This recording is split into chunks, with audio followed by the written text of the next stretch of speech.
Hey e-leapers. I'm sorry for the stupid nicknames. Hi students.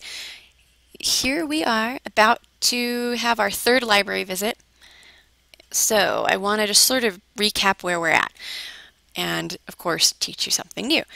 So by now you've collected some background information on the technology that you're researching, right? And I would bet that most of it comes from the open web via Google, and that's great. Google Scholar, even better.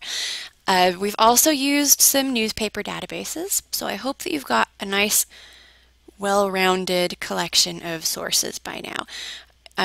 This week, though, we're going to start using engineering databases. And that's actually kind of exciting news because these are the resources that real engineers in the field use. I promise I am not making that up. Real people pay for these subscriptions to databases, and you get them kind of for free. We won't talk about student fees, not in this tutorial at least. Anyway, so your research task this week is to determine a few things. What is sustainability? What's the relationship between sustainability and your technology? Is your technology sustainable? And if so, how much? According to the experts and you, would you describe your technology as clean, cleaner, or cleaning? And Dr. V will have a lot of materials to give you to describe what those terms mean, so fear not. Okay, so here we are at the library's website again, because that's where all good research begins, right? lib.utah.edu. Up here, commit this to memory, you guys, seriously. Okay, so click on the Article Databases tab, and the first database we're looking at is Engineering Village. So E gives us a list of all of the E beginning databases, title-wise. And I'll scroll down until we get to Engineering Village, which is right here. This is a huge, huge description of the database, so I'm just going to sum it up for you. It's not totally full text. It is mostly scholarly. There's some trade stuff in here as well, but it's mostly going to be considered scholarly information, which is good, because that's what Dr. V and I are interested in. This database is actually comprised of a few other databases. Automatically it will search these two, Compendix and Inspec.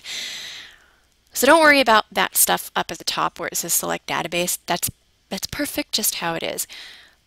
Since we've been doing this for a few weeks now, I don't want to waste your time with here's how you do a basic search. So I'm going to teach you instead with this database how to polish your searching skills to make you a more efficient researcher. In other words, the less time you spend looking for sources, the happier all of us are, right? Okay, I'm going to stop yammering on right now about that. Anyway, I'm going to do a really, really basic search for guess what? Electric cars. If any of you guys have this as your technology, man, you are so in luck this semester. So I'm going to click search, touch nothing else, click search, and I get, check this out, 18,237 results.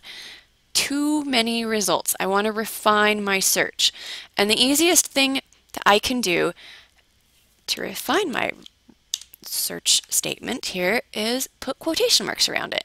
And this tells the database that I want to look for only those articles that have those words in that order, electric and car. Not electric is somewhere in the article, car is maybe in a different article. No, I want that phrase exactly in that order.